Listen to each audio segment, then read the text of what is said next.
Hey everyone, Frank Gamer here. I just decided to do another vlog. An issue I think has been brought up a lot has been crowdfunding and KickStarter. Some of you know I have like a business background, academically speaking. I have never run a business. I don't think I have the entrepreneurial spirit in order to get one started and off the ground like that. And I've never really been a big corporate guy, but I love studying it, hence my, academic interest. Kickstarter, it's sort of a way to circumvent the typical way someone would start a business or a project. Typically, when you need to start a project, you would go ahead and you would secure loans or, you go to venture capital. You basically anything to gain that kind of capital to do a project. Kickstarter circumvents that. Crowdfunding allows you, especially in the age of social media, to take your idea directly to the consumers. And in exchange for a certain donation amount, they're guaranteed a sale, essentially. So you're guaranteed to sell them something. But there's the catch, and there's a very careful catch that a lot of people have been hampered by. Say your first $50 donations has nothing attached beyond like a thank you note or something. That's very little in terms of an amount of money that you'd have to spend to send a thank you note. But if on the $50 mark you say, well, now you've secured our project, typically you would sell that project about $25. It matters how much it would sell for typically. So really that donation amounts to a $25 donation and a $25 purchase, which would be typical of your product, of the product itself, say a game or something. And that's the catch. People don't look at it like that. They look at it as a $50 donation, and then after the fact, oh, now I have to supply them with the the key code or whatever to access the game.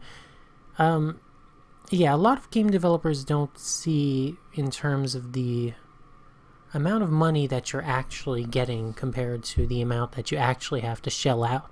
Because when the time comes, Kickstarter's good for one thing, and that's turning a project into a big PR campaign. That's essentially all it is. And you can say, oh, well, Kickstarter is more than that. It's a platform, it's a means of directly engaging the consumer, and you're right. But a lot of people, once they go to Kickstarter and earn some funds, turn around and go to venture capital or turn around and go to the bank and get money that way. Because it's not really enough. Like $20,000 is not enough to start a business. It's enough for your first leg, but it's not enough to actually get the business off the ground. And that's the catch. A lot of people are finding that out. And, the PR funding, the social media, it's good for spreading the word, for a game around. So Kickstarter funded games like Planetary Annihilation and stuff like that. They're pretty popular and well known, and they've gotten a lot of interest, especially because of video game news sites, spreading that around. Because Kickstarter is a big platform for them that they love to push. Because it's this new internet type idea. It's this idea that social media is the new norm for news and Kickstarter is the new norm for business. Neither of which is true, by the way.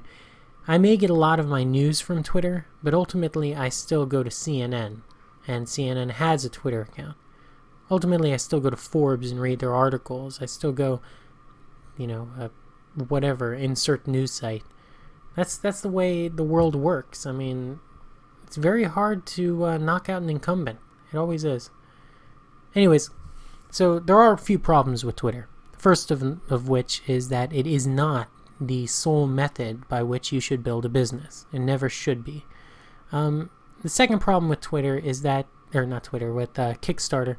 Second problem with Kickstarter is it's not a place. You're not guaranteed a share of your investment. So a person buying or donating on Kickstarter, they typically have this sense of entitlement to the project. They're a backer, so they get news updates. They get to learn about the project as it goes, but they have no stake in it. They don't own the business. So, for example, people who invested in Oculus when it was bought by Facebook, because it was crowdfunded, they had no earnings from that sale. Only the people that were actually behind the business got earnings from that sale. That's how equity works, and a lot of people don't understand that. So it's an interesting dynamic that Kickstarter has, and it's not necessarily the best thing to have a bunch of people donating to you who has no stake in your organization, who you have to constantly update about. I mean, why? Why do you have to constantly update them? Why do you care about them at that point? Once you've got their money, it doesn't matter, right? That's the way a lot of these companies are looking at it. A lot of these game developers, once they have your money, that they could take 2-3 years to develop your game. There's no set timeline if they don't define it. And that's a big problem. It's a big problem right now. I know Kickstarter is actually trying to fix some of these problems, and kudos to them. But I think a lot of that is specifically targeted, to be honest. They are targeting specific people and specific groups of people to try and get them off Kickstarter because they don't want them using their platform. I don't agree with that.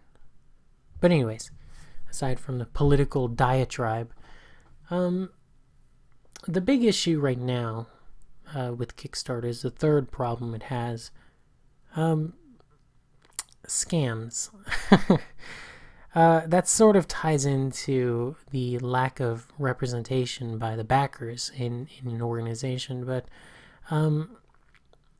scams are all